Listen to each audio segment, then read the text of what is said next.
పల్నాడు జిల్లా పెదకూరపాడు నియోజకవర్గ పరిధిలో జాబ్ మేళా నిర్వహించారు. ఎమ్మెల్యే భాష్యం ప్రవీణ్ క్రోసూరు మండలం దొడ్లేరు గ్రామం రావిపాటి కళ్యాణ మండపంలో జాబ్ మేళా నిర్వహించారు. జాబ్ మేళాలో 35కు పైగా ప్రముఖ కంపెనీలు పాల్గొన్నాయి. పెదకూరపాడు నియోజకవర్గంలో నిరుద్యోగులు 20,000కు పైగా ఉన్నారన్నారు.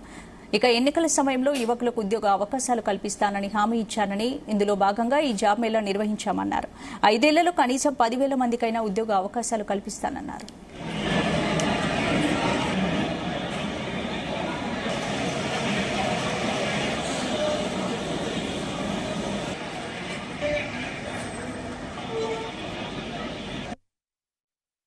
పెదకూరపాడు నియోజకవర్గంలోని నిరుద్యోగ యువకుల కోసం ఈ రోజున జాబ్ మేళా నిర్వహించడం జరిగింది. ఈ జాబ్ మేళాలో దాదాపు 35 కంపెనీలు పాల్గొనడం, 2,000 మందికి ఉద్యోగ అవకాశాలు కల్పించే విధంగా మేము ప్లాన్ చేయడం జరిగింది. ఈ రోజు ఇప్పటి వరకు దాదాపు 1,300 అప్లికేషన్లు రావడం జరిగింది. సాయంత్రం వరకు కూడా దాదాపు 2,500 వచ్చే అవకాశం ఉంది. వచ్చిన ప్రతి ఒక్కరికి మాక్సిమం క్వాలిఫికేషన్ ఉన్న వాళ్ళకి కానీ క్వాలిఫై అయిన వాళ్ళకి కానీ మాక్సిమం కల్పించడం కోసం నేను ప్రయత్నం చేస్తాను.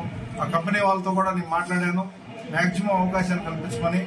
ఇప్పుడే కాకుండా రాబోయే రోజుల్లో కూడా ఇంకో మరికొన్ని కంపెనీలతో మాట్లాడి అరవిందో ఫార్మా కానీ, నాట్కో ఫార్మా కానీ, అట్లా ఫార్మా కంపెనీలు దివీస్ ల్యాబ్ కానీ అట్లా వాళ్ళతో కూడా మాట్లాడుతున్నాను. రాబోయే రోజుల్లో ఫార్మా కంపెనీల్లో కూడా పెద్ద స్థాయిలో ఉద్యోగాలు ఇప్పించే విధంగా ప్రయత్నం చేస్తానని, అట్లానే శ్రీ సిటీ నెల్లూరు శ్రీ సిటీలో మంచి మంచి కంపెనీలు రాబోతున్నాయి. మన గవర్నమెంట్ చంద్రబాబు నాయుడు గారు ప్రమాణ స్వీకారం చేసిన రోజు నుంచి కూడా ఇక్కడ కంపెనీలు తేవడం కోసం ఆయన ప్రయత్నం చేస్తున్నారు. అట్లానే లోకేష్ గారు కూడా విదేశాల్లో తిరిగి సాఫ్ట్వేర్ కంపెనీలు వచ్చే విధంగా ప్రయత్నం చేస్తున్నారండి.